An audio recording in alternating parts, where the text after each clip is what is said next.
The house was quiet that night, so quiet that even the ticking of the grandfather clock in the hallway felt louder than usual. I had been working late in my study, finishing reports I had been putting off all week.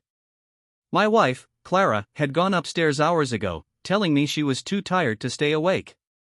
She smiled sweetly as she kissed my cheek, whispering, "Don't stay up too late, love." I thought nothing of it. After all, Clara had always been warm, gentle, and caring, the kind of woman who seemed incapable of cruelty. She often told me she loved my son, Daniel, like her own. "He's like a child to me," she would insist whenever I asked if she was comfortable helping raise him. I couldn't love him anymore if he were mine. I believed her. I trusted her. But trust has a strange way of breaking. It doesn't shatter with a loud crash, it splinters silently until the crack is undeniable. That night, the crack revealed itself. I rose from my desk around midnight, exhausted but restless. As I walked toward the stairs, I noticed a faint light flickering from the living room. Curious, I padded down the hallway, careful not to make a sound. When I reached the doorway, my heart stilled. The sight before me turned my veins to ice. Clara was sitting on the sofa, her silk robe slipping off her shoulder, exposing the pale curve of her neck. Beside her was Daniel, my son, her stepson, barely 21, his hand resting far too comfortably on her thigh. They weren't watching TV or chatting casually. No, their bodies leaned into each other, breaths heavy, eyes locked in a way I had only ever seen between lovers. Then it happened. Daniel brushed a strand of hair from her face, and Clara tilted her head, allowing his fingers to linger. Their lips met, hesitant at first, then hungry, desperate, like two people who had been waiting too long to touch. I froze. My mind screamed, "No, this isn't real." I wanted to storm in, to shout, to tear the room apart. But my body refused. Instead, I stood in the shadows, suffocating on the betrayal I was witnessing. Clara had sworn he was like a child to her. But there, under the dim glow of the lamp, she kissed him as though he were her secret salvation.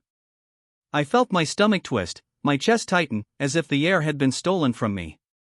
Every memory of her words, her reassurances, played in my head.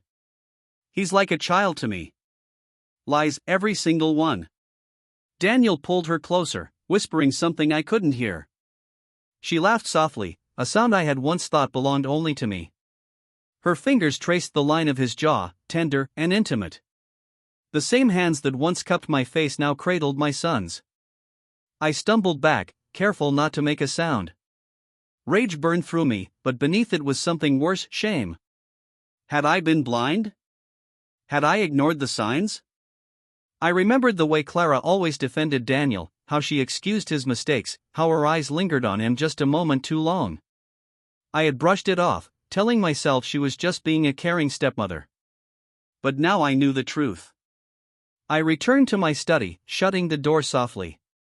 My hand shook as I sat at the desk, staring blankly at the papers in front of me. I couldn't think, couldn't breathe. The woman I loved, the woman I trusted to help raise my son, was betraying me in the most unforgivable way. Time passed, I don't know how long. Minutes? Hours? The grandfather clock chimed once, twice, echoing the misery in my chest. Finally, I heard footsteps in the hallway. Clara's soft tread, followed by Daniel's heavier one. They whispered, giggled, then parted, her going upstairs to our bedroom, him retreating to his. When I finally dragged myself upstairs, Clara was already in bed, feigning sleep. I stood at the doorway, watching her breathe peacefully, as though nothing had happened. The urge to shake her awake, to demand answers, nearly consumed me. But I didn't. Not yet. I lay beside her, staring at the ceiling, every nerve in my body burning.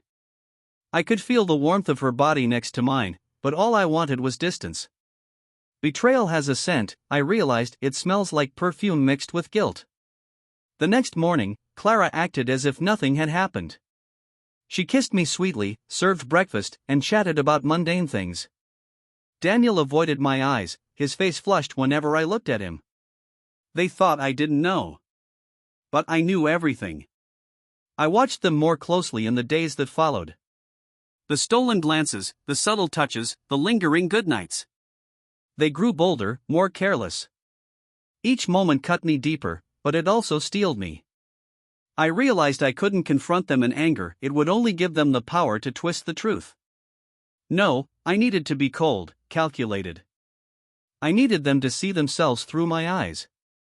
So one night, a week later, I set up the camera in the living room, hidden carefully behind the bookshelf. I waited, heart pounding, until the familiar scene played out again, Clara in her robe, Daniel beside her, their lips meeting under the same cursed lamplight. This time, I had proof. The next morning, over breakfast, I slid my laptop across the table. "Clara," I said calmly, "why don't you explain this?" Her face drained of color as the video played. Daniel choked on his coffee, eyes wide with panic. Silence filled the kitchen, broken only by the sound of their own betrayal flashing across the screen. I didn't shout. I didn't curse. I simply stood, my voice cold as stone. "You swore he was like a child to you. But children aren't kissed in the dark." Clara stammered, tears filling her eyes. Daniel tried to speak, but no words came. I didn't give them the chance. I picked up my keys, walked out the door, and left them both sitting there with their guilt. And as I drove away, I realized something. Betrayal doesn't just destroy trust, it kills love in silence. What I once felt for Clara died the moment I saw her midnight embrace with my son. Some wounds don't bleed, but they scar forever.